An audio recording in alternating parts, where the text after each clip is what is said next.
I closed my business after 18 years, not because it was failing, because it was succeeding. I owned an investment advisory company. I grew it from managing $50,000 to millions of dollars, from one client to 35. My vision was to create financial freedom for people I care about. My leverage was simple. All my clients had the same investment. It guaranteed full alignment of results. My own investment results were the same as my client results. I was doing well while doing good. That was the goal. More clients meant more freedom for them and for me, or so I thought. What I didn't see coming was the regulation. More clients invited more regulation, more audits, more compliance, more paperwork. I reached out a point where I spent more time on regulation than servicing my clients. The thing that was supposed to create my freedom was really killing it. More success, less freedom, more anxiety. So I made the hard decision. I closed the business. 18 years. It was my dream. Now it's done. That was my first hard business lesson, one that almost cost me everything. And here's what I learned. Not every business is worth keeping. Sometimes the remarkable choice is to just walk away. In this video, I'll share the 5 business lessons every business owner will face, including you, and how to survive them. Or better, how to reduce the chance they cost you everything.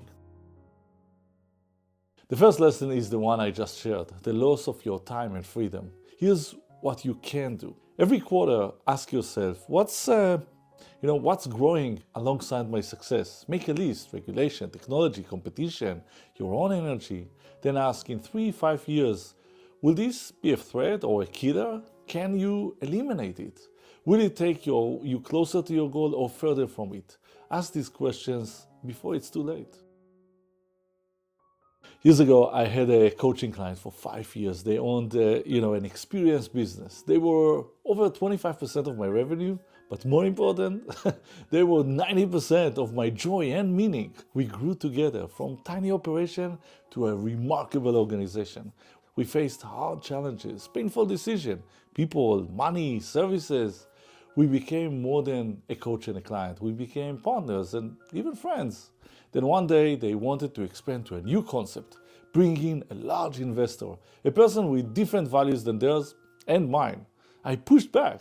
I told them, you don't partner with someone whose values don't match yours, because one day you'll end up in a mud and they will enjoy it.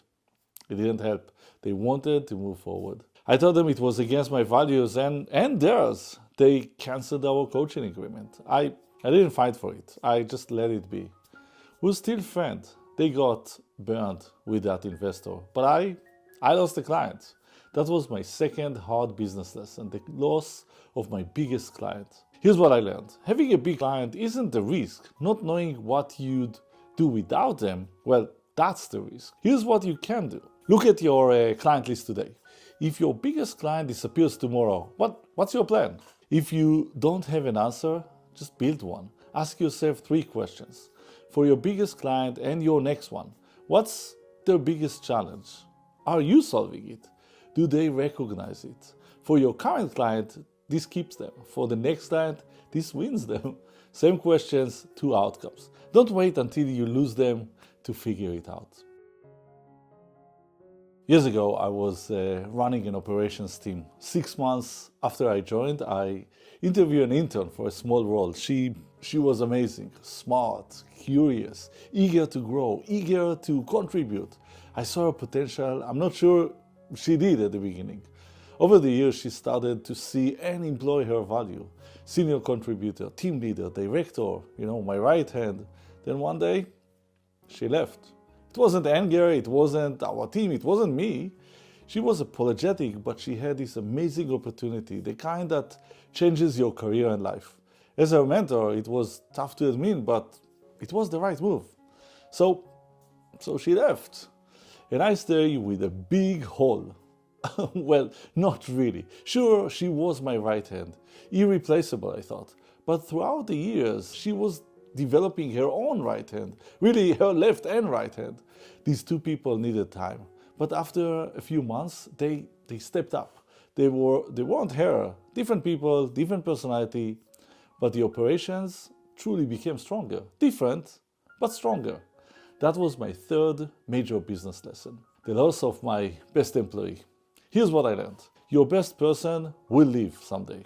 You can get upset, you can get depressed, you can ignore it, or you can act before it happens. You see, the question isn't if, it's whether you've prepared for it.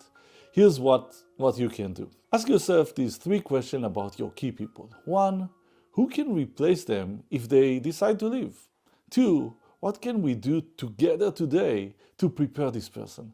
And 3, what am I doing today to show them that they matter? If you don't have the answer, start today. Your best people should be developing the next best people. That's not just good leadership, that's really survival. Don't wait until they leave to realize no one's ready. When I work with clients, I always emphasize a strong why. Why does this business matter to you and to the world? Years ago, I built a business around financial education for teens. My why was, it was very strong. Understanding finance is like a language. If you can't speak it, you limit yourself. My vision was teens who grow up less anxious and more knowledgeable about money. I ran Money Club, created materials, did events. Then I realized a lot of the teens, they just don't care. Not because they weren't great people, because finance was boring to them. They want results now, not decades from now. I stopped believing in my vision, so I pivoted. Instead of teaching what I thought was important, I created a workshop where parents and teens decide what's important to them. Sometimes it was financial freedom, but more often it's a creative or entrepreneurial journey. Not for money, but for meaning. That was my 4th business lesson. The loss of my own belief and vision. Here's what I learned. Your why might need to evolve. Holding on to a vision that isn't working isn't a strength, it's just, stubbornness. Here's what you can do. Ask yourself, is my vision serving them or just serving me? If the people you're trying to help don't care, listen to that. Your belief might not be wrong, it just might need to transform. This one is a tough one. Over the years, I was honored to start multiple businesses, business coaching, investment advisory, creative publishing. It was important to me. Forget was, they still are. I felt the only resource I lacked was time. So much to do, so many ideas, so little time. So I sacrificed. I worked on my professional life, my inspiration, my vision all the time. But today I can see I wasn't the only one sacrificing. My kids sacrificed, seeing me constantly working, reading, creating.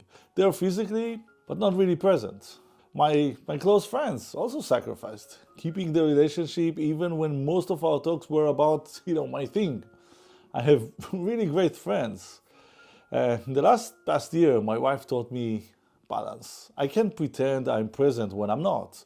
It's better to be an hour present, really present, than hours of being there physically, but somewhere else mentally.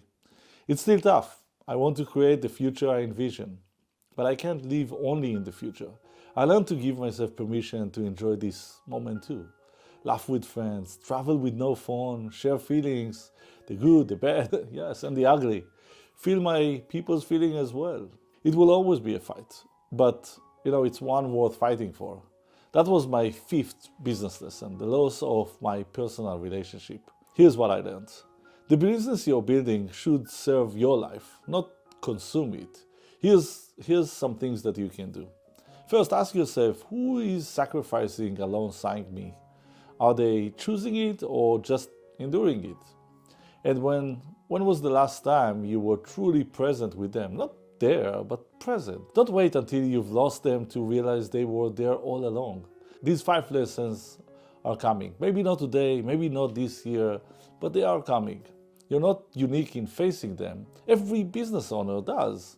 What makes you remarkable and unique is how you prepare, how you survive, and how you come back.